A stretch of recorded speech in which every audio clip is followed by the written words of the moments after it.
Hello, this is Storybooks channel.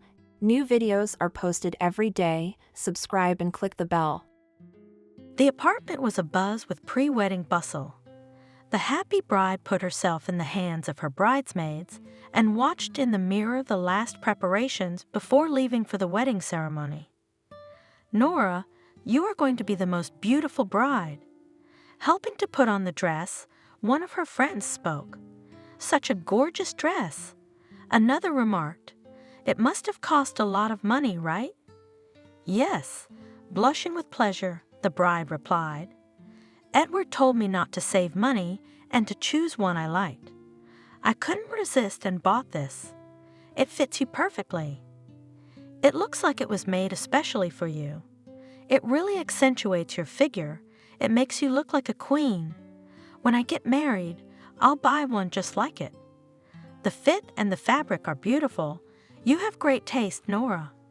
Nora was looking at herself in front of the mirror, her blue eyes shining.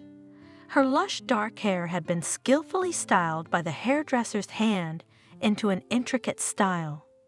"You're lucky to have a fiancé," sighed one of the girls.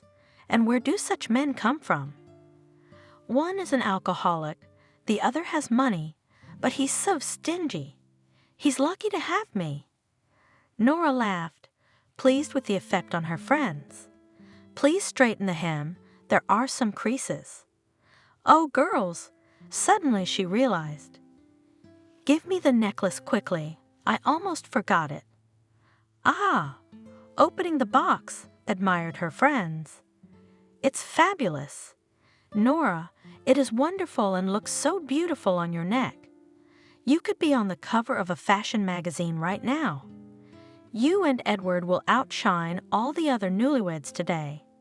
I'm so happy." Nora was glowing. "Edward, he's so wonderful, and I love him so much. But it took him too long to marry you, and I don't know why he took so long. I knew right away you two would make a wonderful couple. You even look alike. That's the first sign that you were meant to be together.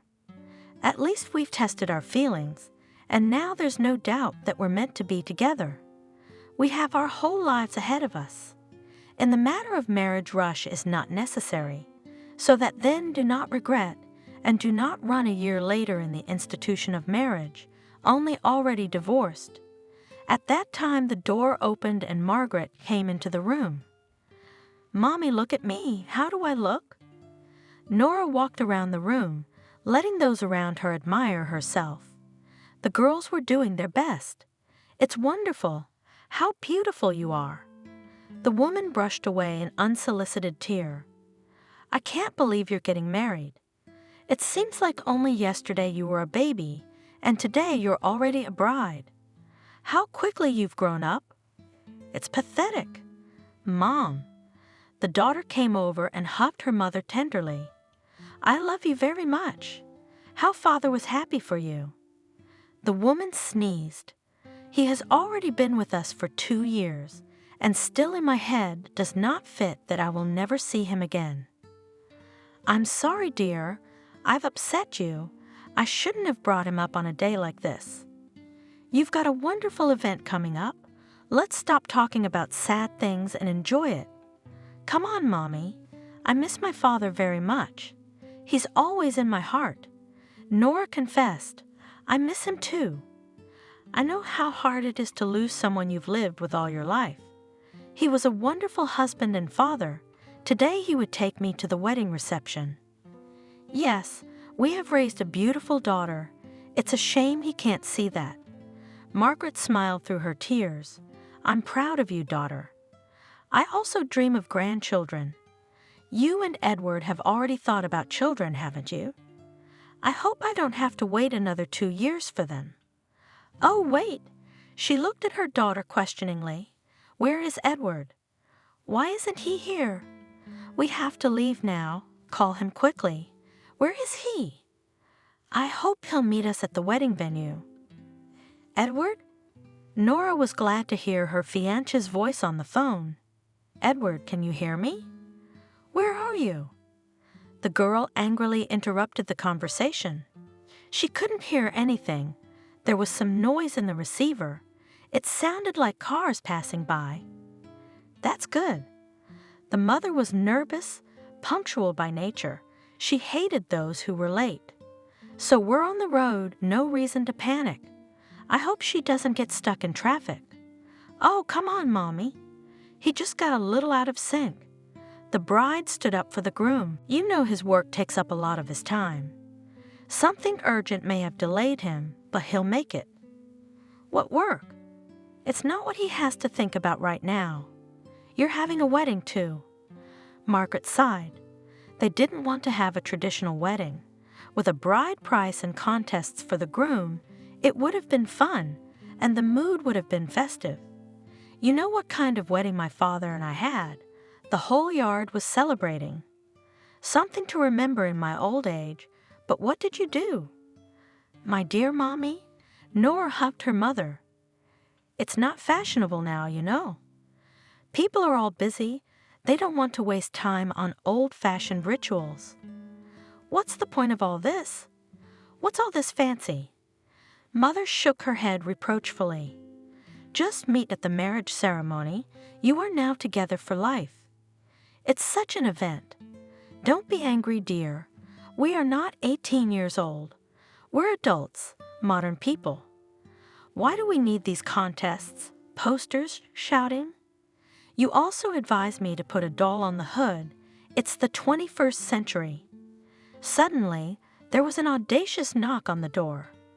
Here comes Edward. With a triumphant look at those present, the bride announced. No, no. Waving her arms, Margaret shouted. Don't you dare come out. It's bad luck to see a bride in her dress before the wedding. Listen to your mother, Nora. Don't go out to him? Mother, Nora laughed. What is this relic of the past? Harry? The smile slipped from her face. We're ready to leave now, but I can't get Edward on the phone. Have you talked to him lately? Do you know why he's late? He wouldn't pick up his cell phone, and now he's disconnected. Nora, with admiration, looking at the flushed girl, the man said, You are amazingly beautiful today. I'm sure you will outshine everyone at the wedding. My heart almost stopped when I saw you. You're dazzling in that dress. I envy Edward. Madam, he bowed jokingly. The carriage is ready. Please follow me. The man bent his arm at the elbow. Nora took him under her arm and followed him to the car. Don't worry about him. Don't overload your pretty head with non-existent problems. Maybe something happened to his phone. That's why he's not answering. I'm sure he's waiting for us at the wedding reception. You should be nervous. Edward can't be late for his own wedding. He's been looking forward to this day. I hope he has. I'm very nervous. Nora?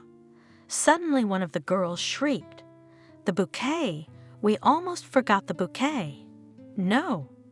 Terrified, Margaret shrieked as the young woman prepared to return to the apartment. Don't you dare come back. It's bad luck. Girls, someone take the bouquet. When you leave the apartment, be sure to look in the mirror. Mom, Nora sighed. What kind of prejudice is that? Together with Harry, she headed for the car. Nora, the girlfriends and Margaret followed. We're coming to get you. Don't panic. There's still time to register. Everything will be fine. You'll see in half an hour, this little misunderstanding will be resolved. Expectations were not justified. Among the gathered bridegrooms, the groom was not present. They were approached by friends who cheered the bride. Nora, you are unbelievably beautiful, and your outfit is so gorgeous. Are you upset about something? Where is Edward? Tears welled up in the bride's eyes. Why isn't he here yet? We thought he was coming with you. Don't be upset. She was being comforted from all sides. It's still 15 minutes before the ceremony starts. He'll definitely come, you'll see. He can't leave you just before the registration, can he? Edward is not capable of such meanness. Let's wait. in case something's wrong. He'll come and explain everything. Oh, I don't like this. Margaret was nervous. Call, where did he disappear to? We can't go after him, can we? It's embarrassing. The groom didn't show up at the wedding. He disconnected the phone. Nora said confusedly, listening to the perky female voice of the answering machine. I don't understand. What's going on? He couldn't have turned off the phone. Her friend reassured her. The battery is probably dead. You know it happens. Or did he change his mind about marrying me? There were tears buried in her wedding dress. Don't make this up, Nora. Edward couldn't do that to you. If he's not here, then something serious must have happened. What? What could have happened? How hard would it be to just call and tell him he was running late? How can he warn you if he's in trouble? God forbid. He'll be here any minute. But as time went on, Edward didn't show up. Finally, another happy couple came out from behind the door. Nora. The girl was surrounded by her friends. We should go. It's our turn. Where's Edward?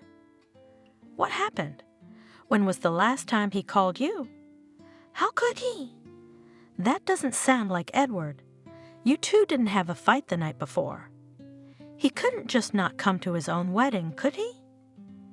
It can't be. He's crazy about you. Leave her alone. Can you see that the girl is upset? Margaret hugged her crying daughter. We don't know what happened to Edward. We're at a loss. The phone is off. Can't anyone tell us what happened? Why didn't he come? Harry, we all turned to the man. You're friends with Edward, aren't you? Come on, what happened? Why was he so mean to Nora? Did he say anything to you? Think back, Harry. Humiliating, Nora looked at him. Tell me honestly, did he change his mind about getting married? Did he just run away from me? Scared? You confide all your secrets to each other. Surely you must be guessing where he is. Please tell me. I don't know what to think. If you're offended, I don't know why. We didn't have any problems last night. All we talked about was the wedding. Nora, I swear he didn't tell me about his plans. I called him a few times, too. His phone's disconnected. He didn't say anything about not coming to the wedding venue. There was no hint that he had changed his mind or was at all hesitant to marry you.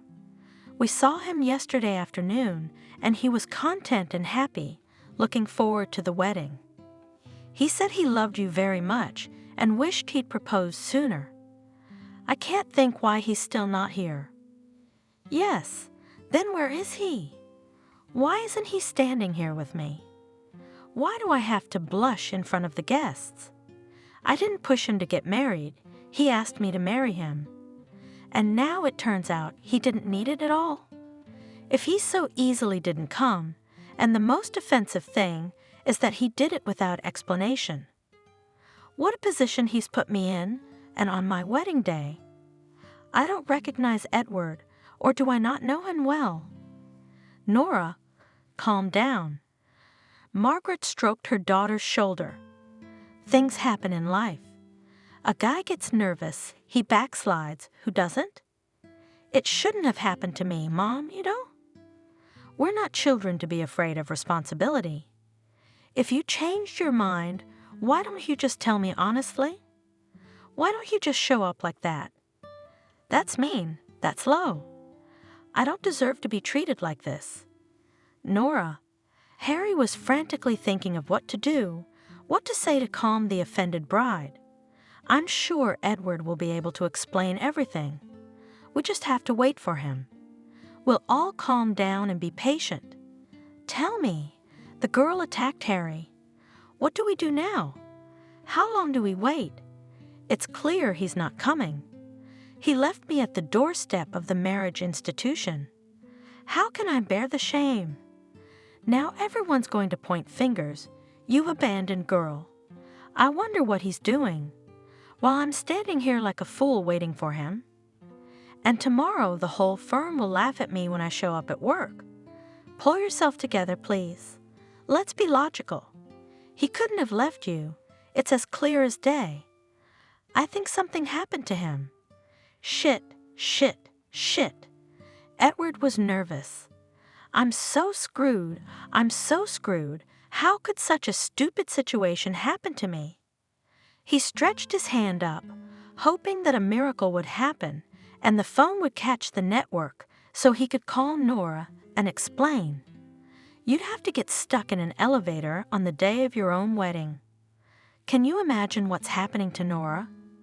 But it's not my fault the elevator broke down and the repair crew is in no hurry to get me out of here. I wonder how much longer I'll have to stay here. He dialed the dispatcher's number. Girl, honey, do you realize that I have to get out of here as soon as possible? How long do I have to wait? Are you gonna do anything about it? Listen to me. A woman's voice on the other end of the line answered him indifferently. Stop calling. This is the 5th time in the last half hour you've dialed the control room. You're wasting the line. I told you very clearly, the master will come when he can. What's not to understand? Your situation is not so critical, and in the next house stuck mom with a baby in her arms, and her first priority we must save. Is that clear? Just wait. It's not my fault that elevators are always breaking down, and the master is one for several houses. Nothing will happen to you if you stay in the locked cabin a little longer. My situation is critical too, shouted Edward. My fiancé is waiting for me at the wedding reception. The guests, the table in the restaurant is booked, and I'm stuck here, though I should be putting a ring on my beloved's finger. Do you realize that by your grace, the family is ruined before it's even born? She's not gonna believe I'm stuck here by accident. Imagine yourself in her shoes. Have some compassion. You've got to think of something like that. The dispatcher said angrily, It's his wedding. They could have come up with something more original. You don't believe me? The man was indignant. If my fiancé leaves me, it will be on your conscience. You have no heart. Stop occupying the line. I cannot jump above my head. As soon as the master is free, I will immediately send to you. But in the meantime, be patient. Wait, said the woman and hung up. That's great. Annoyed Edward banged his fist on the elevator wall. It's the worst thing in the world, waiting and catching up. I hope Nora will understand and forgive me for being stuck here. What if she thinks I'm a coward? He clutched his head with his hands. I'm so screwed. Guilt-free. Some more time passed, and suddenly the elevator came to life and moved. Well, recluse, come on out. The elevator doors opened, and in front of Edward was an elderly smiling master in special clothes, with a tool case in his hands. Sorry, brother, I couldn't get you out earlier. Edward stormed out of the booth, nearly knocking the man to the ground. What a freak! What's he doing running like that? The foreman shook his head disapprovingly. So what if he sat in the elevator for a while? The world didn't collapse. The unhappy groom dialed the number of the cab. To the wedding reception. He said as he got into the car, Are you late for the wedding? Looking in the rearview mirror at the young man, in a strict suit with a boutonniere on his jacket lapel, the driver asked, You're already late. Edward said bitterly, I'm afraid everyone's already gone. Listen, friend. He turned to the driver. Wait for me. All right, but don't take too long. The unmarried groom flew down the stairs in one fell swoop and burst into the wedding hall. Where is it? He asked and hesitated. What do you want? Tiredly asked the woman, collecting papers from the table. Everyone went away who wanted to be married, and you were looking for whom? A bride? Edward waved his hand hopelessly and went to the cab. On the way, dialing a friend's cell phone number. Harry, where are you? Edward, at last. Where have you been? I'll tell you later. Where's Nora? Well, we're at the restaurant, celebrating a wedding, so it's not a waste. Whose wedding? The man got in the car. Drive to the restaurant.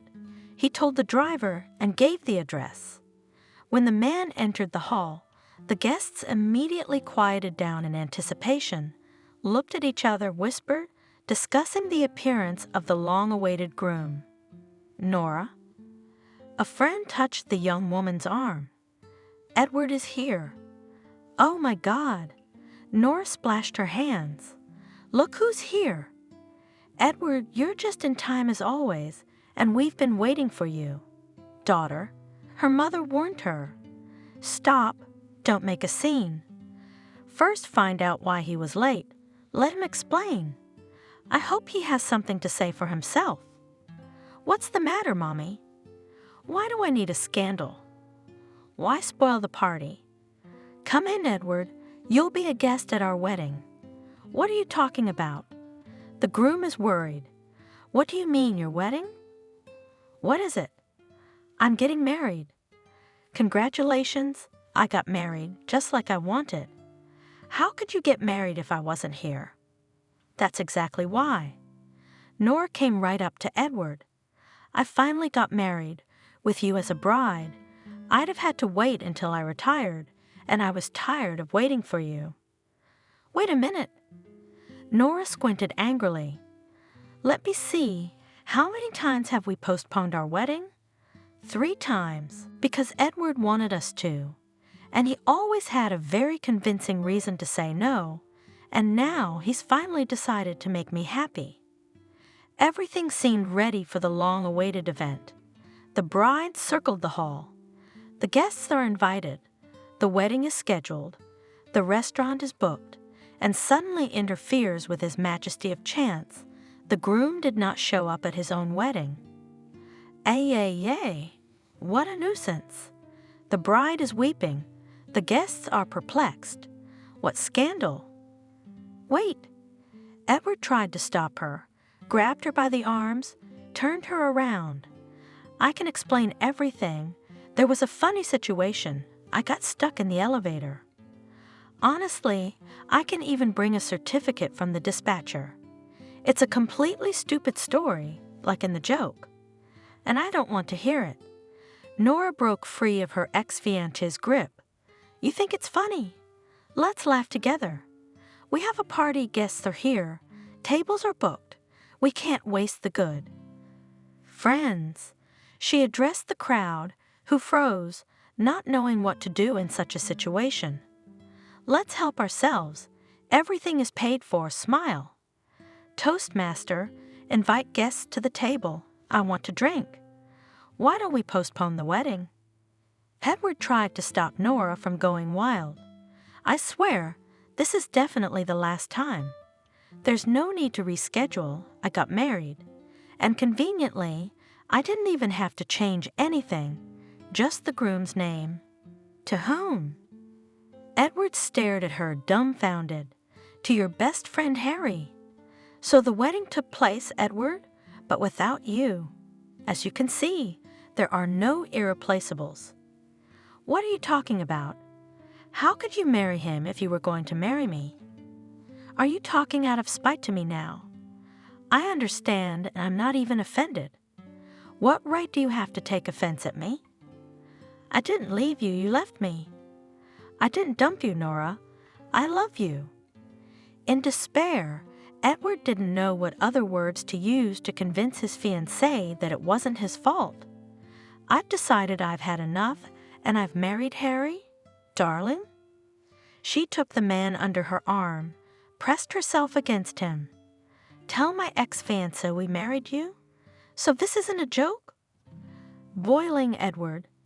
You just marry the first guy you meet to spite me? Harry's not a first mate. He's been in love with me a long time, and he's always there for me, unlike you. Get lost. You're not welcome here. Honored guests, let's keep the party going. Harry, is she joking? Edward looked at his friend confusedly. He was silent. I don't believe it. You couldn't do this to me. I love you. It's the resentment in you right now. Yes, I postponed the wedding several times, but not because I doubted my feelings for you, but because I was afraid of losing my freedom. Edward, what's the matter? You're free. You're free from your obligations, from me, from having to get married. No one's going to restrict your rights if that's what you're so afraid of. I'm gonna have a man by my side who's not afraid of responsibility. He didn't have to think about whether or not to marry me. He didn't have to wait, check his feelings, talk about his lost freedom. He went ahead and married me. Harry? Edward turned pale and looked at his friend. I didn't expect you to be so mean. We've been friends since we were kids. I never thought you could do this to me. I was just supporting Nora. The man replied to his friend's attack. I couldn't do otherwise. Seeing her deceived, humiliated was beyond me. And then something happened that no one expected. Edward swung and drove his fist into Harry's face, causing him to fall, his nose bleeding. What have you done? Nora shrieked, rushing over to Harry. Somebody get me a tissue and call an ambulance. Don't call an ambulance, the man asked, sitting down on the floor. There's nothing wrong with me. I lost more than just my fiancé today. Edward looked contemptuously first at one, then at the other. But also your best friend. I wish you happiness. Edward, rubbing his bruised arm, turned around and walked out of the hall. He didn't remember how he had gotten to the street. He walked swaying, as if drunk, unable to make out the road. When he noticed a bench, he sat down, tore the boutonniere from the lapel of his jacket, threw it in the trash can, grabbed his head, and groaned. A man? He heard a voice beside him. You're not feeling well? Should I call an ambulance? You're not yourself. An ambulance won't help. He looked at the old woman who was staring anxiously at his face. It's all right. Don't worry. Did you have a fight with your wife? She asked sympathetically. Nothing to make up. Who doesn't? Edward looked sadly at the woman, but said nothing. She stood by him for a while and then walked away. The man got up, caught a cab, and in a few minutes was already entering the entrance of his house. Now you work like clockwork, he grinned, when the elevator doors opened obligingly in front of him. Because of you, my whole life has gone down the drain. I lost my fiancé and found out that my best childhood friend was a traitor who took advantage of the situation and married her. How am I supposed to move on with my life? He stepped out on his floor, opened the apartment door, stumbled through the suitcases in the floor of the dark hallway. We had to. He grinned bitterly and kicked the suitcases standing in the driveway. To go on a wedding trip with Nora. And now what? Nothing. Now I want to get drunk. Everything collapsed, crumbled like a house of cards. The man went into the living room, took a full bottle of whiskey, a glass, a snack, and sat down on the sofa. Well, Edward? He turned to himself, raising the whiskey glass. You're free again. Only I'm not bloody happy about it. He downed the glass, grimaced, and poured the next one. Why would I want that kind of freedom? I'm not just free, I'm alone. Why do I need all this? How could I have been so wrong about Nora? How could she even take and just replace one fiancé with another? How could I have been so blind? On the other hand, he took another sip of the hot drink. For too long, I was going to marry her. Then there's that elevator thing. I can't believe they'd do such a mean thing to me. But they did, didn't they? How am I supposed to go on? I don't understand. He closed his eyes, the empty glass fell out of his hand, and Edward fell into a heavy sleep. In the morning, Nora was awakened by the doorbell, disheveled, Her eyes reddened with tears and sleepless night, she grudgingly went out into the hallway and opened the door. "Hello." Harry was standing on the doorstep. "I'm sorry I'm so early. I couldn't help but come over." "Hi." Nora stepped aside to let him into the apartment. "How are you?" "I'm sorry. I asked a stupid question." He was embarrassed. "I'm hanging in there, as you can see, still alive. Any regrets about yesterday?" "I don't know." She wrapped herself in her robe.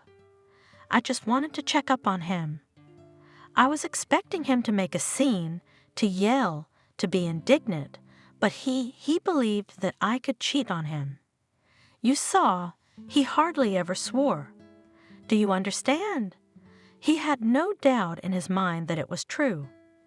And I was stupid, expecting him to meet me at my house and beg me to forget everything, to start again. Or at least call me, but nothing happened. He didn't come, he didn't call. I'd even felt like he didn't care, just walked away. It turns out he never cared about me. Married is good, not married is good. One less thing to worry about. The shame is not that he was late to the marriage ceremony, but that he believed in treason and did not even allow the thought that I deliberately invented everything. You're wrong. I'm sure Edward is very upset about what happened. You're his most precious possession. At least that's how it always seemed to me. I was wrong when I thought he loved me. I imagined that we'd be happy, that we'd be together forever, that we'd make a perfect couple. I pictured in my mind what a good father he'd be. I made plans for the future. God, she covered her face with her hands. How stupid and naive I was. I should have forgotten about him the first time he moved up the wedding date. He said it was temporary, that he was having some problems at work, and he didn't want them to mar our married life. But it was. I know what I'm talking about. Then he postponed the date again, explaining that he was offered an extra job and he wanted to earn more money for our wedding, and a part-time job would not be superfluous, and I believed again. The girl smiled unhappily. You should trust him. You shouldn't have. You should have run away from him then, so that you wouldn't be in such a stupid position now. It doesn't make any difference now, though. She fell powerless into silence, her hands on her knees. Her blue eyes were faded, and the life seemed to have gone out of them. She shook her mop of dark hair. Maybe it's a good thing it happened this way, and I can see now that he doesn't love me. But how am I supposed to live now? I don't know. He was the best thing for me. No one else? I never even thought about. It all happened so fast. Even in my wildest dreams, I couldn't imagine that we'd ever break up with him. It's a shame, Harry said with a sigh, that you love him and not me. I would never have betrayed you. I'd have broken myself to pieces, but I wouldn't have let a single tear fall from your beautiful eyes. You're a very good friend. I'm sorry. Nora looked guiltily at Harry. For dragging you into all this. I said the first thing I could think of, just to spite him. But I didn't think he'd believe it. And then he came at you with his fists. She put her hand to the man's cheek, which had a bruise on it. Did it hurt? I'm so ashamed of Edward. So easily and simply doubting you and me, it hurts. I will never forgive him. Nora. Harry took her hands in his. I'm always here for you. If you need help, remember, just call me. I'd do anything for you. Anything you want, I'll do. You know how I feel about you, don't you? Harry, you're so good, but I love Edward and I can't help it. So what's next? If he doesn't call, are you just going to suffer? I'll go.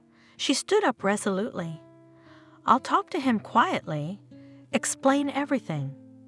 I think he's already realized that he made a mistake, but he's afraid to admit it. You know he's proud, and then I need to find out if he was really delayed by the elevator. That story sounds too far-fetched. What if it really happened? Then what if I was wrong to be mad at him? Let you down? No, thank you. Nora shook his hand, looking at him gratefully. I'll do it. Thank you so much for your support. It would have been very hard without you. I can imagine how you must be feeling about the fight with Edward. I'm ashamed to be the bone of contention between you two. When I explain it to him, I'm sure you'll reconcile and he'll understand. After seeing Harry off, the girl quickly cleaned herself up and went to her lover's house.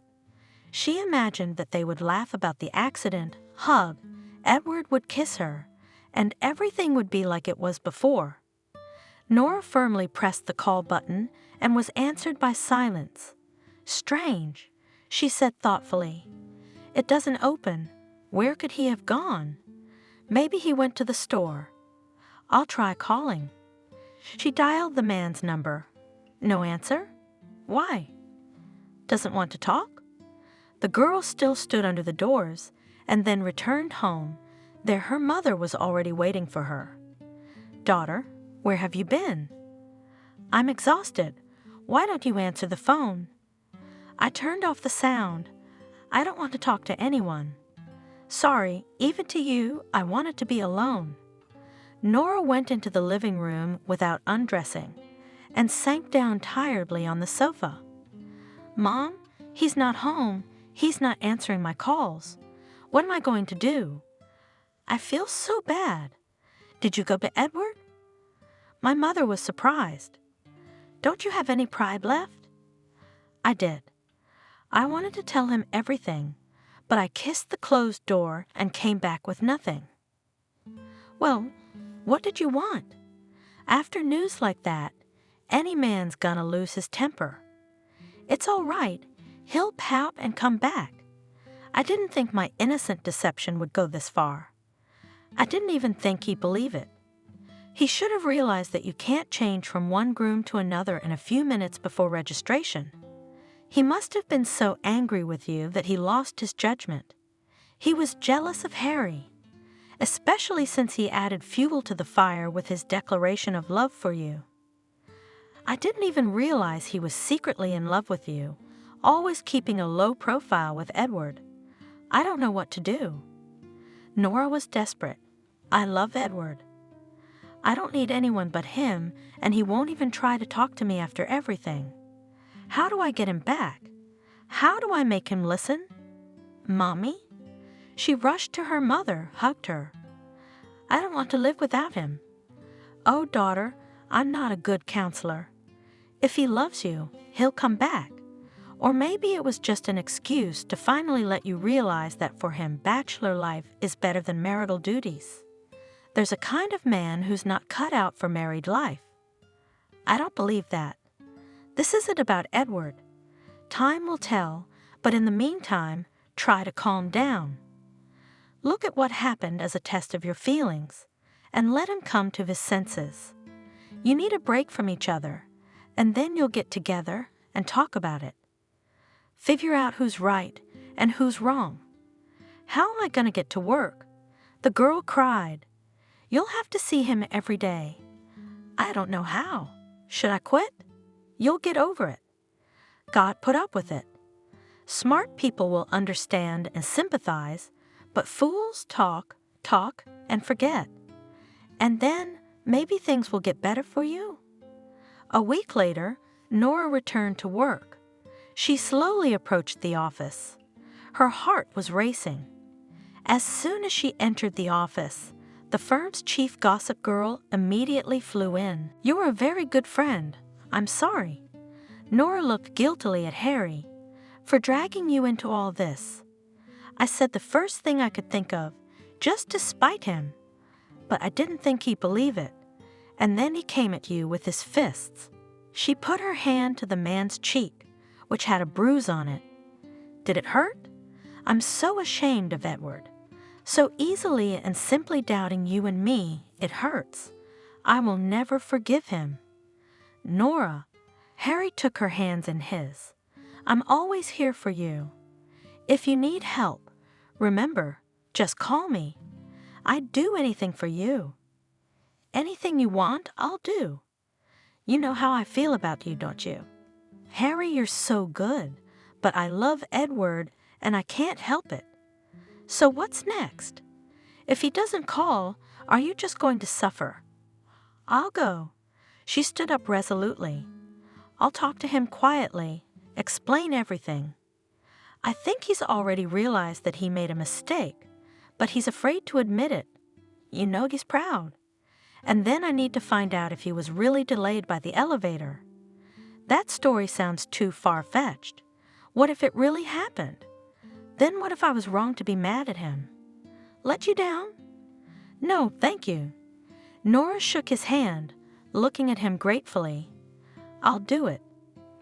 Thank you so much for your support. It would have been very hard without you. I can imagine how you must be feeling about the fight with Edward.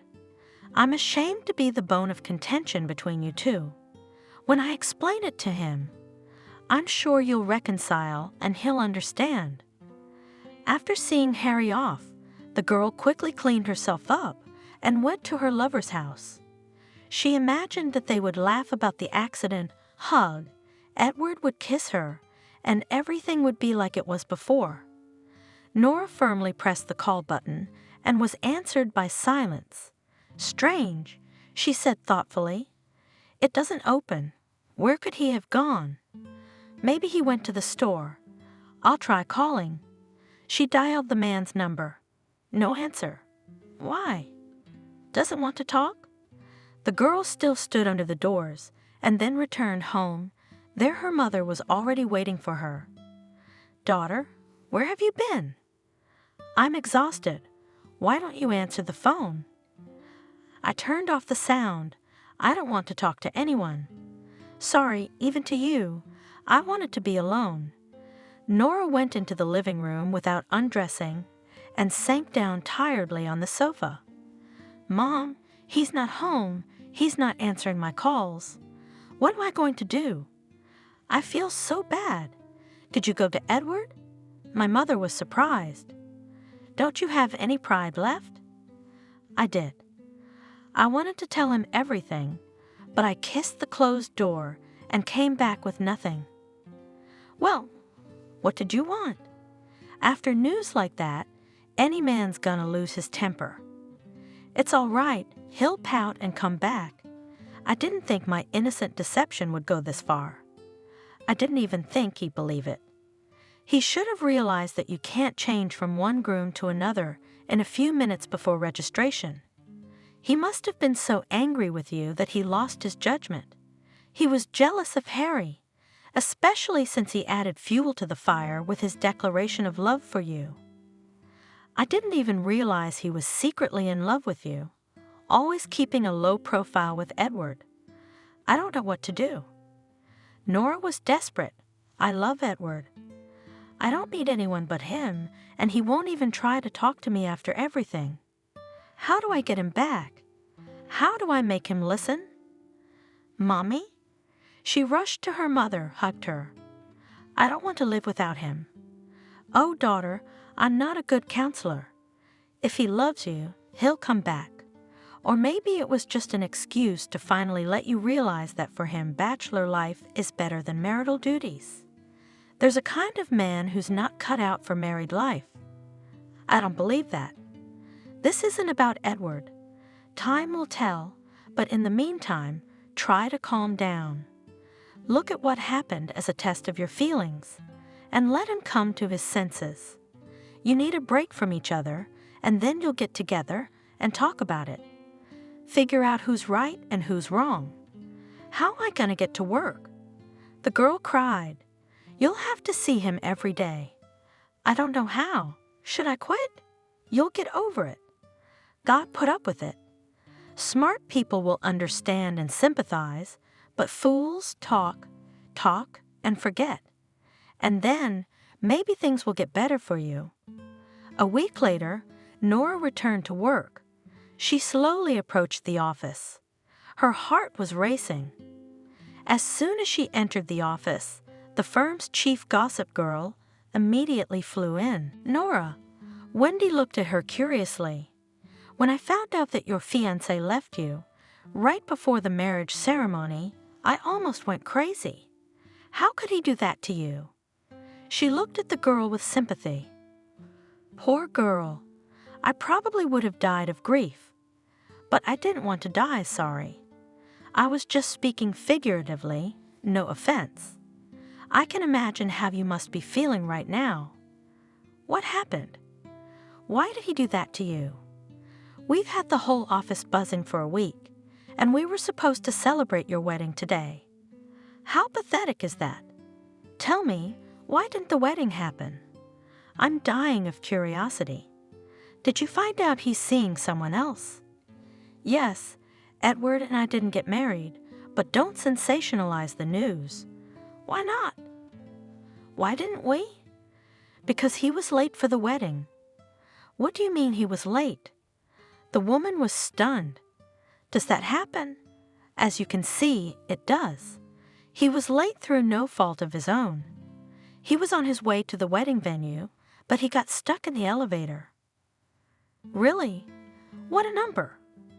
Wendy listened avidly to the story of Nora and Edward's breakup, her eyes almost bulging with surprise. "So what now? Have you set a new wedding date yet?" "When?" "No, we've decided to break up." "What do you mean, break up?" "You two are such a beautiful couple, and you've been together for months. This situation has made us rethink a lot of things. We decided it was best for both of us." "Oh, that's a shame. But you two are so right for each other. I'm so sorry. I really sympathize. Breaking up over some stupid incident. Can't you make up?" "I'm sorry. It's been a busy week." Nora began to study the papers, trying to get rid of the annoying interlocutor. When she had everything she wanted, Wendy ran back to her room. Nora knew that now she would tell her colleagues in detail about the failed wedding, not forgetting to make up something. But she did not care. She caught sympathetic glances, and as soon as she walked into the office, the conversations died down. For a whole week, the entire office plankton had been discussing Nora's personal life. "Why don't you ask?" Asked a few days later, one of her coworkers, "Where's Edward? Don't you care where he's gone? Or didn't you even notice his absence? I'm not interested in knowing." Nora frowned, though she'd been curious about it for a long time. "We were going on vacation, probably still at sea. I'm the one who came back to work early." "No, he immediately after your spat wrote an application for transfer to another branch of our firm, and he was transferred. He didn't want to see you to avoid upsetting you more after what he'd done. So you really did not know anything." The woman pretended to be surprised. "I was sure everyone knew." "I didn't, and I don't care at all where he is now." Coldly, Nora replied, "I hope he doesn't come back here again. He left, didn't even say anything, and I was hoping I'd see him and explain everything." "Why did he do that to me?" "God, I'm such an idiot. Why did I just blurt out that I married Harry? Why didn't I listen to him? I attacked him at once, insulted him by mistrusting him. And he's good." She justified herself to herself. "He dropped everything and cut me out of his life." Nora? One morning, Wendy met her in the hallway of the firm and gave her a sly wink. "There were flowers for you, so I put them on your desk.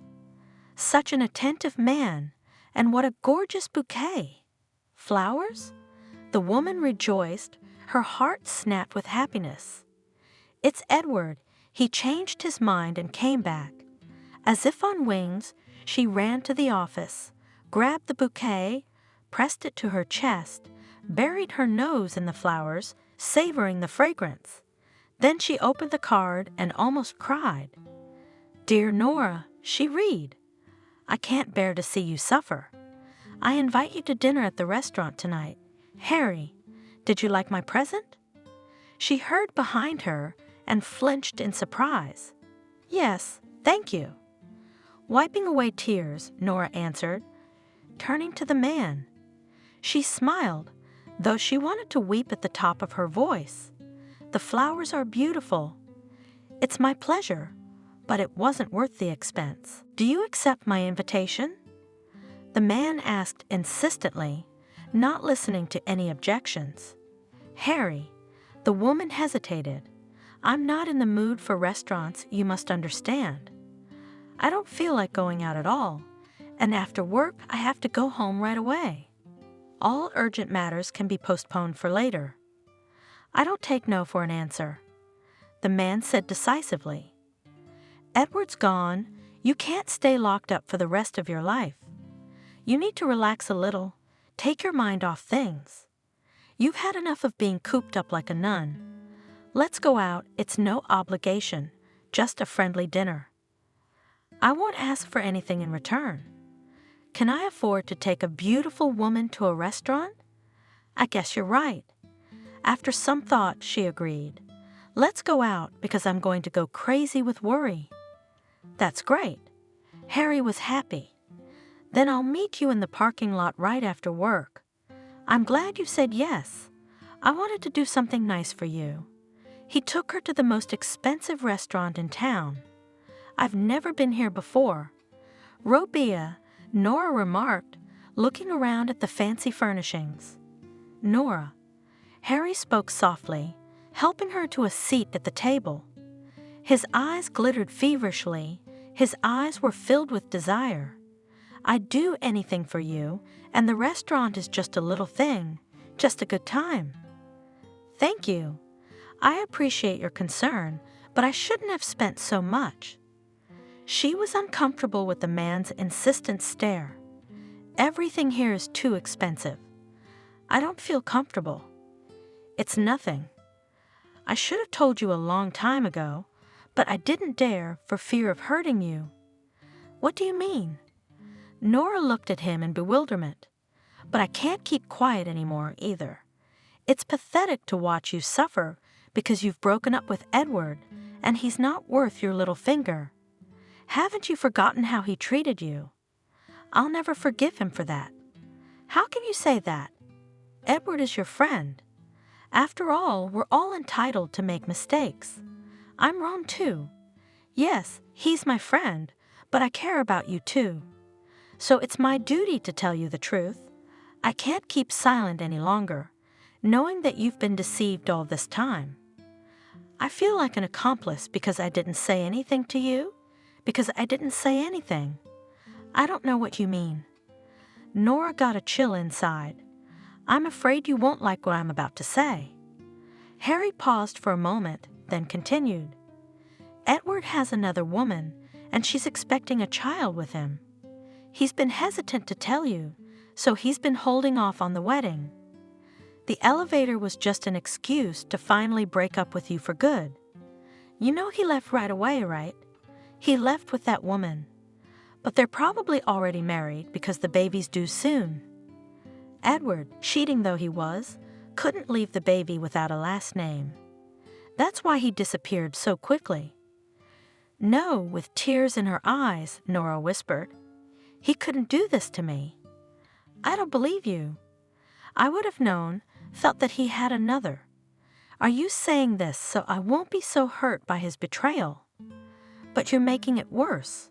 Shut up. I don't want to hear any more about it. I understand," Harry said softly, taking her hands in his. "You love him, but he has neglected your love for another woman. And that's the truth he kept from you and demanded my silence. He didn't have the courage to confess his adultery. He ran away like a coward, unable to appreciate your feelings. He's not worthy of your love. I realize you're confused and depressed, thinking you're alone, but you're not. There is a man next to you who is ready to support you, to protect you, to warm you with his warmth. Look at me, Edward's gone and I'm here. What do you want from me?" Tears were streaming from Nora's eyes. She hardly knew what was happening. There was only one thought running through her mind. He has another. He's had another woman all this time. Why did I ignore the obvious? Was I afraid to find out the truth? No, it can't be. Edward is incapable of lying. I feel in my heart that it's a deception, a trap, and if it were true. She was tormented by the worm of doubt in her heart. Nora, Harry caught her eye. You know how I feel about you, don't you? If you agree to give me a chance to be there for you, to support you, to comfort you, I will prove that my love is stronger. I'll do anything to make you forget to even think about him.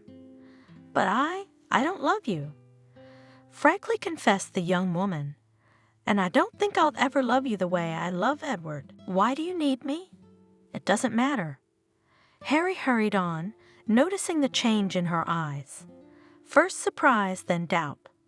I assure you that my love is enough for the two of us, and in time you will love me too. Just don't refuse now. Think about it. I'm in no hurry. Promise to think about it. I don't need much, just to know that I have at least a modicum of hope that I'll feel the same way. And Nora suddenly realized that she needed a man's firm shoulder right now. Harry was so sincere that she believed him. Yes, I promise to think about it. She answered the persistent Beau. Thank you. He sighed in relief and started kissing her hands. You don't know how happy I am to hear you say that. I've always been jealous of Edward.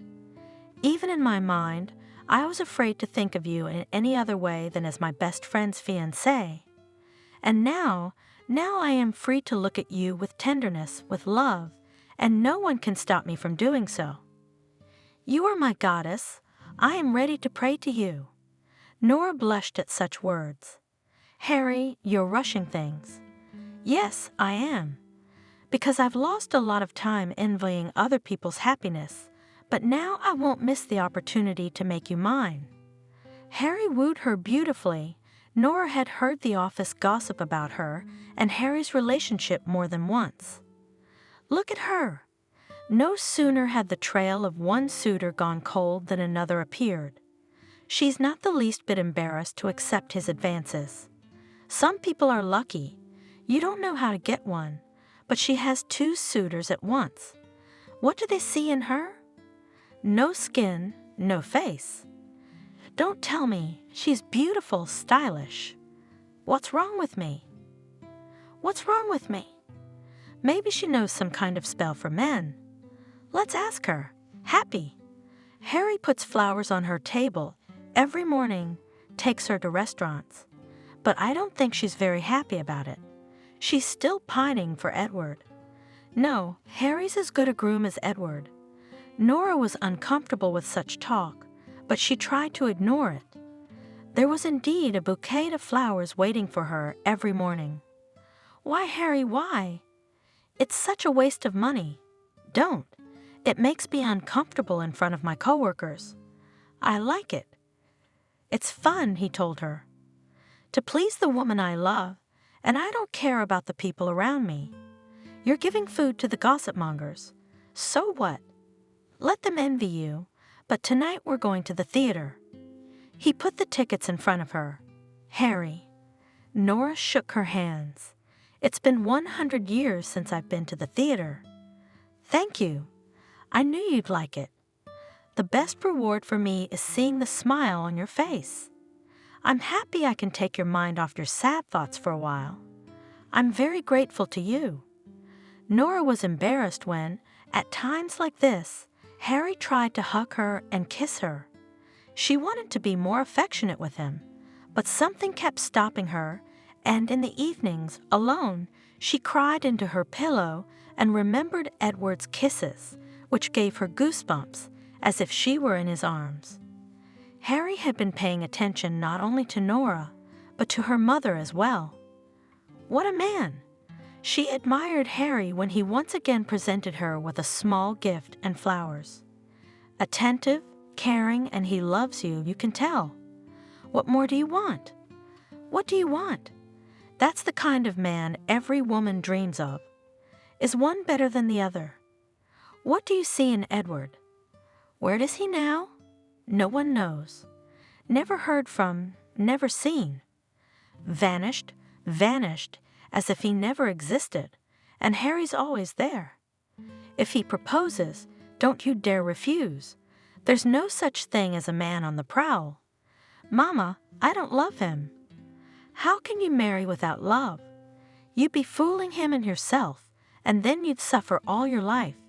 So what is she going to suffer? There's your love. How did it turn out? Tears and sleepless nights. Have you seen yourself in the mirror? Only eyes left on your face, and they'll soon be tears. The main thing is that the man loved, and you respected him, and then you will not notice how you fall in love. Such a man is easy to love. It was 6 months before Edward disappeared. One day Harry, waiting for her after work, said, "I've asked our director for a few days' vacation without your consent." "Why?" Without looking at the man, Nora asked. "I'm not going anywhere. I bought a vacation home. A change of scenery won't hurt you. I can't look at you without crying." And then he smiled enigmatically. "I have a surprise. Shall we go? The hotel's booked. They're waiting for us. By the way, your mom approved the trip." "Okay, let's go." With a sigh, the woman agreed. "Just promise me if I don't like it, we'll come back right away." "Deal." Cheerfully, the man replied. "But I'm sure you will still be begging me to stay there." Vacation in Sosnovy Bor, on the shore of a picturesque lake, did its job. Nora was revitalized, smiling more often. "How grateful I am to you for bringing me here." The woman confessed once, admiring the sunset. The dark surface of the lake had a calming effect on her. "I knew you'd like it. It's nice and quiet here. No one is whispering behind your back, discussing your personal life. It's a shame we can't stay here forever, but we can always come back." The last night they sat at the restaurant for dinner.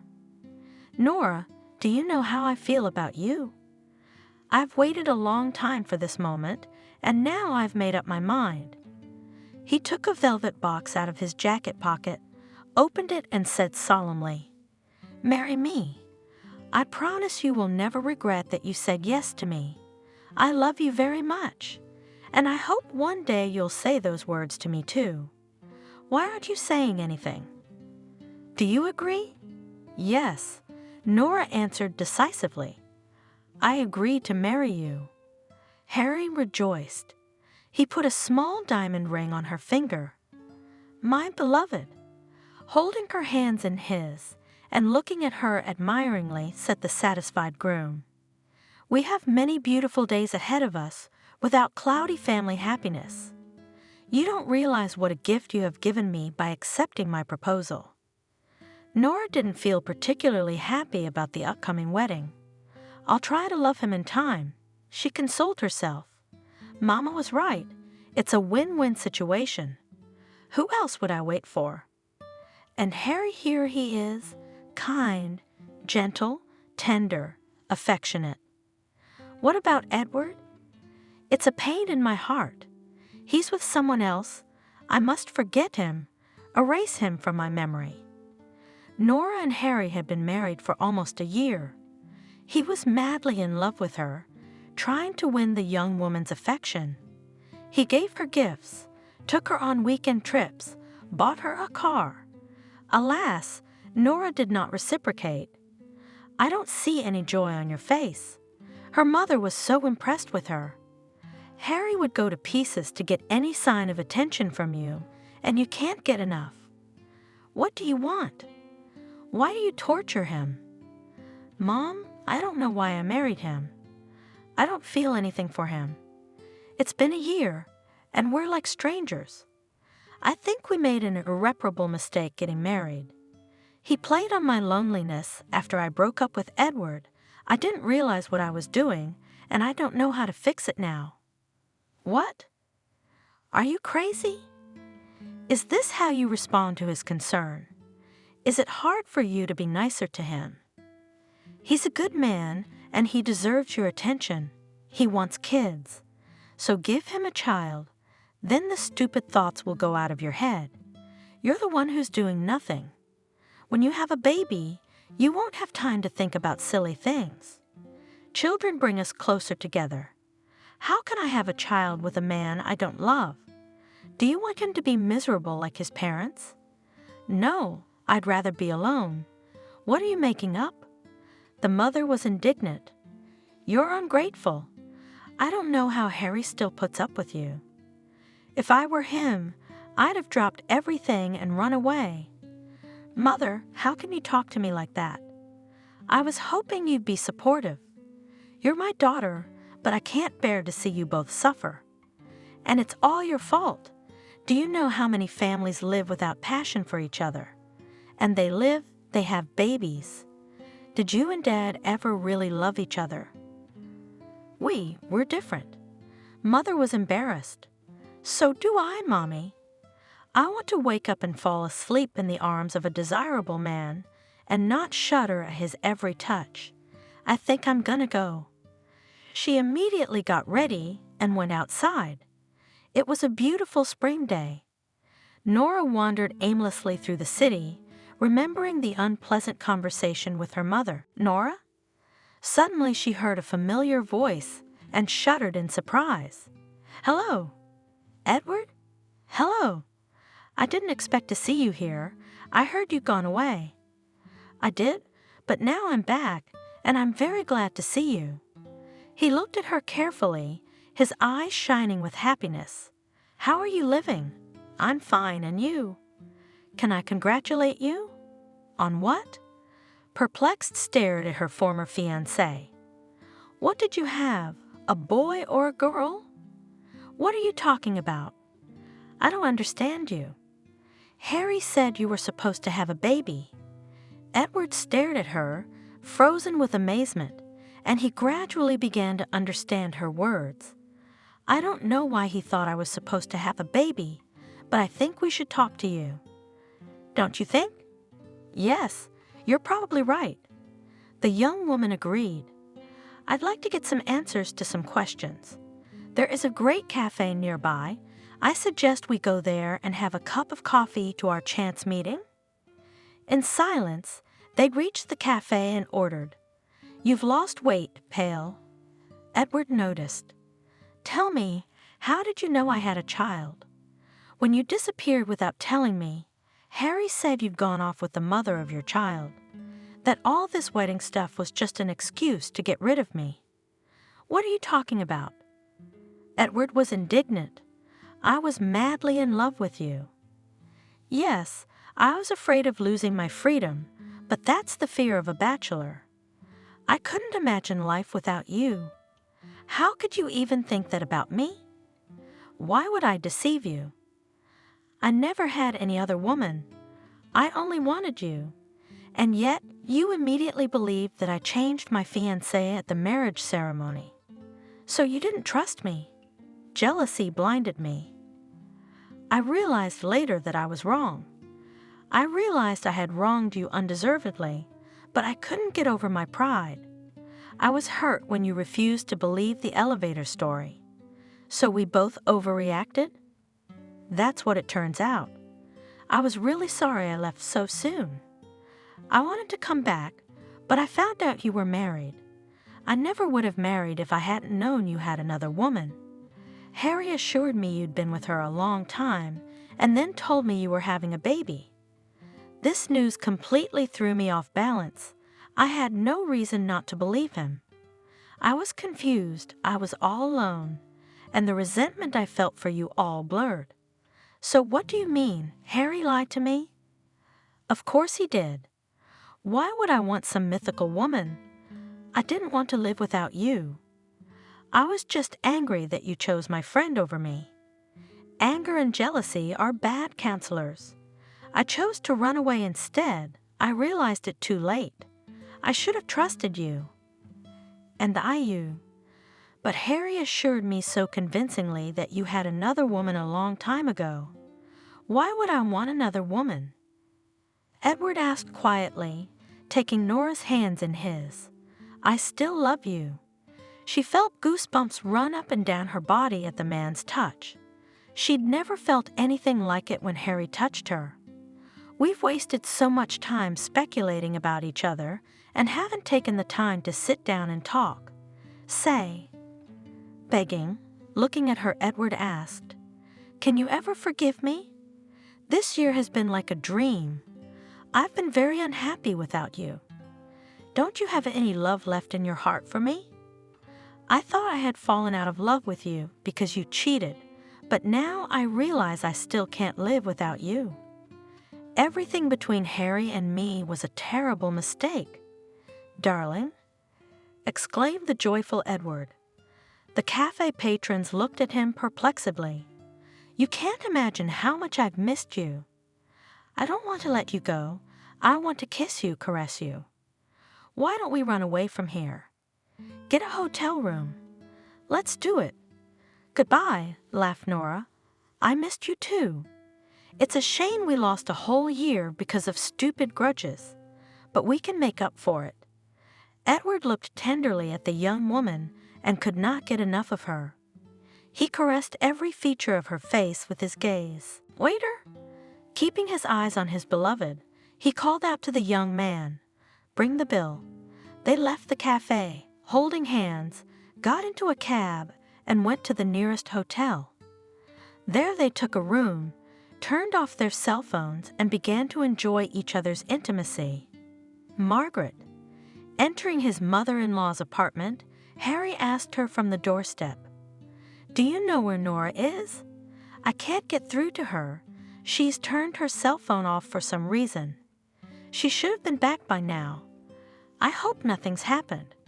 When was the last time you spoke to her?" "We had a fight. The woman admitted it. And she left. I don't know where she went. I'm going to try calling her myself. It's really disconnected." Margaret looked at the phone receiver in confusion. "Maybe the battery's dead, and she's at her girlfriend's. Did you call them and find out?" "I called all her friends," the man said worriedly. "No one's seen her. I don't know where she could have gone. As long as she's okay, it's not a big deal." Trying to reassure my son-in-law, Margaret. "Maybe she's already home, went for a walk and got held up. You go ahead. If I see her, I'll call you. You can rest assured." "Yes, I think I'll go. Maybe she really is back already. It's still weird that you didn't tell anyone. Just let me know so I don't worry if she comes home." The woman asked. "Okay, I'll keep you posted." Harry returned to the empty house. Nora was gone. He was out of his mind with worry. He was about to run to the police station when the key turned in the lock and Nora appeared on the doorstep. "Where have you been?" Her husband exclaimed indignantly, looking at her indignantly. "I've been looking all over for you. Margaret is worried. I'm not going to report to you." Nora replied calmly, "I'm a free woman. Do I have the right to be alone? You're a married woman, and I'm your husband. I need to know where you've been. You won't be a husband for long." The young woman remarked, "I'm filing for divorce, and this issue is out of the question. Do not try to dissuade. I've already tolerated a whole year, but now I've finally made up my mind. We can't be together." "What?" The man screamed. "Explain to me what happened in the few hours you were away from home." "What fly bit you?" "Are you drunk?" "I met Edward." Nora answered. "He told me everything. It turns out you've been lying to me all this time. He's never had a woman, and he's never been a happy father. Why did you make all that up?" "I don't understand." "You don't?" Harry clenched his fingers into fists, so white his knuckles turned white, his eyes bloodshot. "And I'll tell you, it's all because of you. Edward has always had the best in life: a job, a car, an apartment, a woman. Everything was easy, and I had to make my way through life the hard way. He's the lucky one, and I'm the loser. But now I have the most desirable woman in the world, and no one can stop me. It was worth it. You're my wife. He gave you up, and I'm not going to share you with anyone." "You're crazy," Nora said in horror. Her heart clenched with fear. She was afraid he was going to hit her. "Yes," Harry's eyes burned with feverish fire. "I've gone mad with love for you." "Is that a crime?" "I won't give you to anyone, do you hear? You will stay with me. I won't let anyone else have you. No one will love you as I do. Edward is not capable of that kind of love. You're mine, do you understand? Mine and no one else's.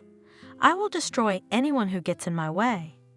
Harry, I don't love you and I never will. I've always been honest with you. Why torture each other? But I love you. That's enough for me. Let me go, please." Nora begged. "We're both suffering." "No way. I won't give you a divorce. You'll stay here with me. And if anyone dares to take you away from me, I will stop at nothing." Nora was scared, not for herself, for Edward. "All right. Calm down, please." The woman realized it was best to backtrack now. "I'm not going anywhere." "Good for you." Satisfied, Harry slowly began to calm down. "Why do you want that traitor? You think he's changed. You'll thank me for saving you from him. Have you forgotten how much you suffered? How I pulled you out of your depression? No, I won't let him anywhere near you." That evening, after waiting for Harry to fall asleep, she locked herself in the bathroom, turned on the water, and called Edward. "If you could have seen it," she told him. "What did he look like when he found out you were back?" "I've never seen him like that." "Do you want me to talk to him myself?" the man asked. "I'm begging you." "Let's just leave it as it is for now, shall we?" she asked. "I'll try to talk to him again, only a little later. He must realize that it's impossible to live with someone you don't love. You could just leave with me." Edward suggested it. "Leave him, let him live his life as he likes. After all, you can get a divorce through the courts. No, I don't want to do that. I've got to get him to sign the petition." Time passed, and Harry never let his wife out of his sight, supervising her at home, at work, accompanying her everywhere. Nora couldn't find the right occasion to talk. "Why are you so pale?" One day Harry asked, concerned about his wife's condition. "I've been sick this morning," she confessed. "Are you ill?" "No, it's something else. I'm pregnant." "You're pregnant." Nora saw her husband's face change. "With what?" "Tell me, bitch." He grabbed her shoulders painfully, pushing her against the wall. "Don't touch me," the woman said warningly. "You yourself always wanted children." "Oh, I see." It suddenly dawned on Harry. "You slept with him." "Cheated on me? How could you get mixed up with that traitor again? After everything I've done for you? What were you hoping for? Did you think I wouldn't find out? Let it be known that I can't have children. I had the mumps when I was a kid. I loved you, but you deceived me, trampled on my feelings, let that scoundrel crush me. You and Great." He swung at her. Nora squirmed, expecting him to hit her, but instead, he slammed the room door with all his might. Shards of broken glass spattered pitifully. "Yes, I cheated on you, and I wasn't going to hide it." Nora looked directly at her husband. "I'm asking you to give me a divorce. Let's part amicably. Let me go. How could I have been so wrong about you?" Harry looked at her with regret. "I thought I was the best of women, and you're just like everyone else. It's all Edward's fault. He has to go away. Yes, when he's gone, will you stop thinking about him and love me?" "No." Nora shrieked in horror and tried to hold Harry. "You wouldn't dare hurt him." "Stop it, Harry. You're making a terrible mistake. I'll never love you anyway. I was grateful for this year until I found out you told me the truth. How are you better than Edward? Don't you dare compare me to him." Harry roared. "He abandoned you, and I tried to save you." But it wasn't his fault, and you know it as well as I do. Oh, so you're protecting him? You're afraid for his worthless life? He'll pay for everything. I won't let him destroy everything I've built. I had a family, a wife I loved, and then this handsome man shows up again. I'm left with a broken home again. But no, I won't let you. I know what I have to do. Nora grabbed his arm, and he pushed her away from him. Furious, Harry grabbed his jacket and ran out of the apartment, slamming the door loudly. Nora grabbed the phone. Edward, Edward. She kept crying. Pick up the phone. Please, my love. I wouldn't survive if anything happened to you. But the man didn't answer. What should I do? I have to warn him somehow. Harry's capable of anything in his condition. What am I supposed to do? I have to go to him. Right. What am I doing sitting here? Cab. Yeah, we should call a cab, she said as she dialed the number of the cab service. Hello, young lady, would you have a car, please? The woman gave the address. In a few minutes, she was already sitting in the car, continuing to dial her lover's number from time to time. Her anxiety was growing. Not remembering herself, she went up to Edward's apartment. Oh my God, she said when she saw that the door to the apartment was ajar. Am I too late? Her insides were shaking, and on unbendable legs, she strode into the living room and cried out desperately, Edward, my love. The man was lying on the floor in a pool of blood. She fell to her knees in front of him, fumbling for a pulse, frantically dialing the ambulance number. Ambulance? Crying, Nora shouted into the phone. A man is dying here. Help me, quick. Edward, are you alive, my dearly beloved? The woman stroked his hair, leaned over and kissed him. Say something, I beg you. Call me back. Don't die. Don't leave me. The man was silent. His face was dead pale. The doctors arrived about 10 minutes later, quickly assessed the situation. Who are you to the victim? The doctor asked sternly, and how did you get into the apartment? I'm his fiancée. The apartment was open, so I went in. The victim's head is smashed and he's unconscious. I'll have to call the police. Yes, do what you have to do. You'll have to wait for the police to arrive and tell them what happened. But I didn't see anything. I came in and Edward was already on the floor. You'll still have to explain yourself to the police. We can't stay here. Your friend needs to be in intensive care right away. But I wanted to come with you. Your fiancé is still unconscious. You're more important. Come back later when he comes to his senses. The doctor gave me the address of the hospital. Nora was afraid to be alone in the apartment, afraid that Harry might come back. The young woman flinched when the doorbell rang. Open up, police. She heard it and opened the door. The police inspected the apartment. They found no signs of forced entry, nor did they find the crime weapon. Who could have done it? The investigator asked her directly. Do you have any idea? I think my husband did it, Harry. Didn't you say the victim was your fiancé? My husband and I were getting a divorce. It's a very complicated story. Well, interesting. The coroner sat down in a chair in the living room, put his foot on his leg. Tell me your story, young lady, in detail. Nora told everything, starting with her and Edward's wedding. So you think your husband might have hit Edward? I'm afraid he did. Wiping away her tears, Nora said, We'd had a fight, and I asked him to give me a divorce. He became furious, threatened, and then ran here. I didn't have time to warn Edward. And where is Harry now? You don't know. Did you call him? No, I never saw him again. Do you have a key to this apartment? No. The door was open when I got here. The landlord must have let him in. if the door was intact. Of course, Edward didn't feel threatened because they were best friends. "Okay, we'll figure it out, but you guys be careful. Your husband seems to have some mental issues. Have you noticed any signs of aggression before?" "No, just today. Usually he's always calm and composed. I don't know what's gotten into him. He took the news of the divorce very painfully, but I didn't expect such a reaction from him. I think that kind of aggression, sooner or later, would have manifested itself towards you or someone else.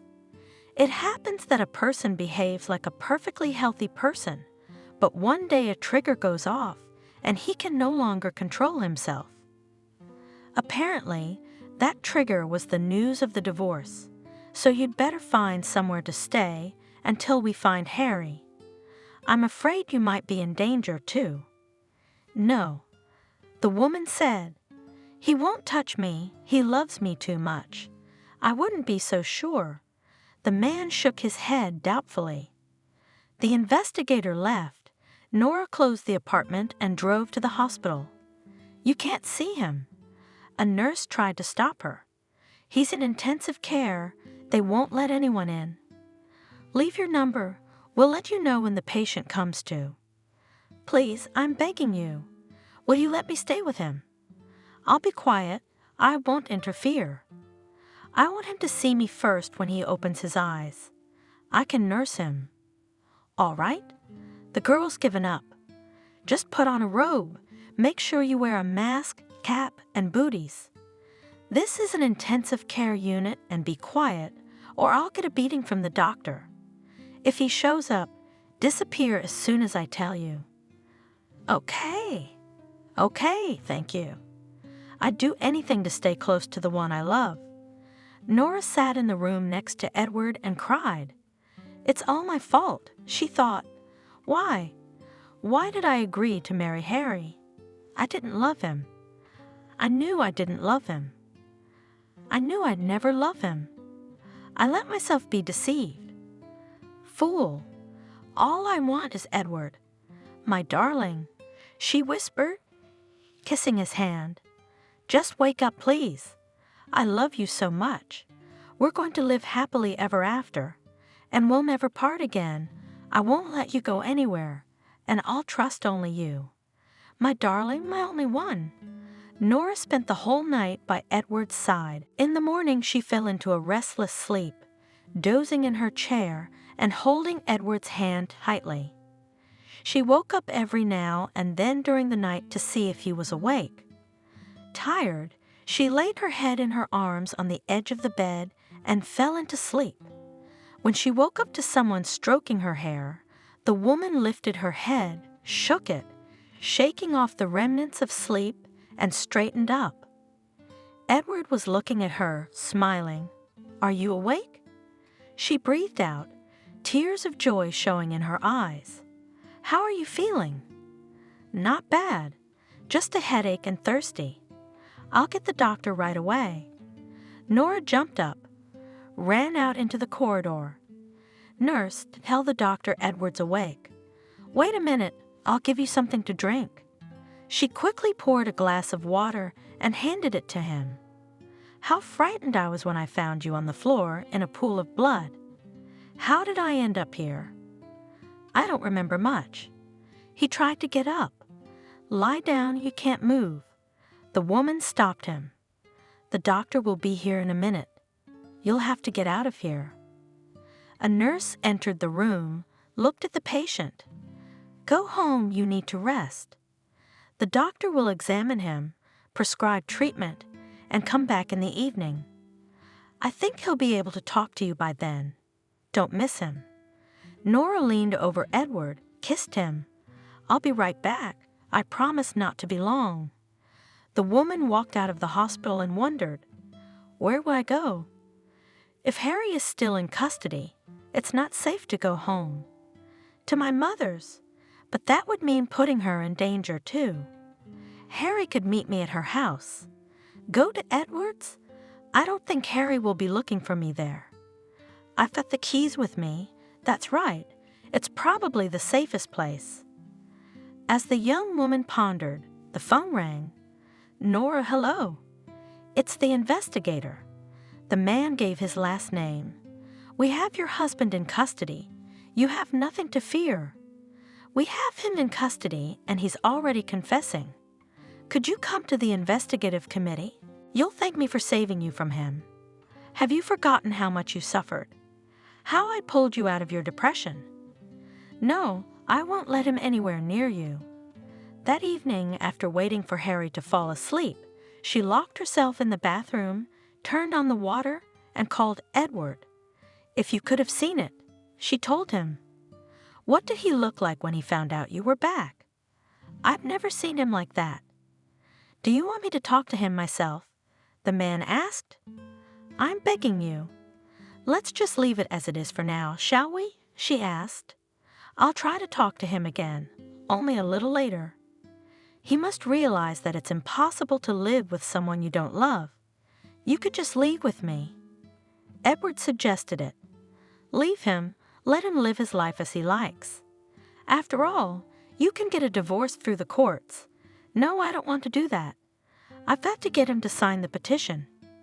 Time passed, and Harry never let his wife out of his sight, supervising her at home, at work, accompanying her everywhere. Nora couldn't find the right occasion to talk. Why are you so pale? One day Harry asked, concerned about his wife's condition. I've been sick this morning, she confessed. Are you ill?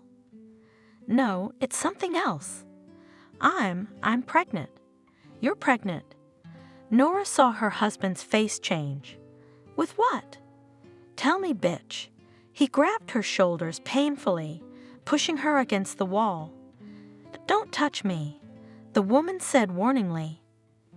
You yourself always wanted children. Oh, I see. It suddenly dawned on Harry. You slept with him.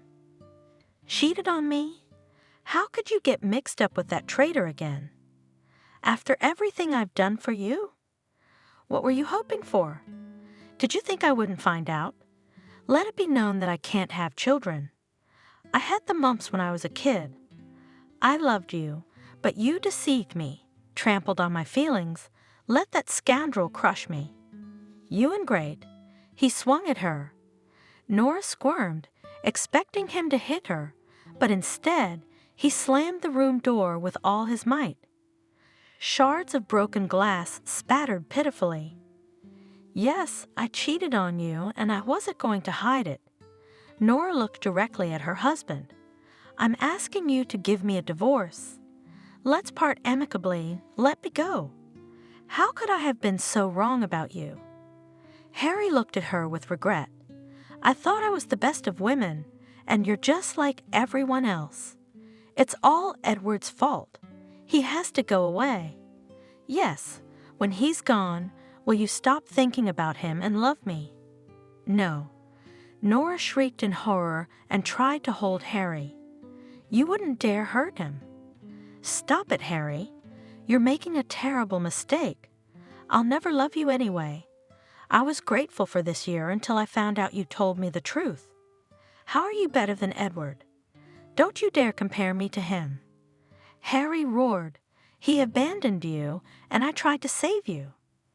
But it wasn't his fault, and you know it as well as I do. Oh, so you're protecting him? You're afraid for his worthless life?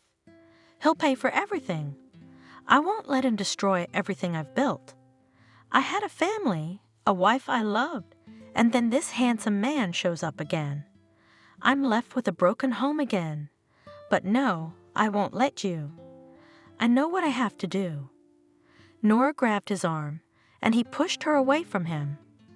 Furious, Harry grabbed his jacket and ran out of the apartment, slamming the door loudly. Nora grabbed the phone.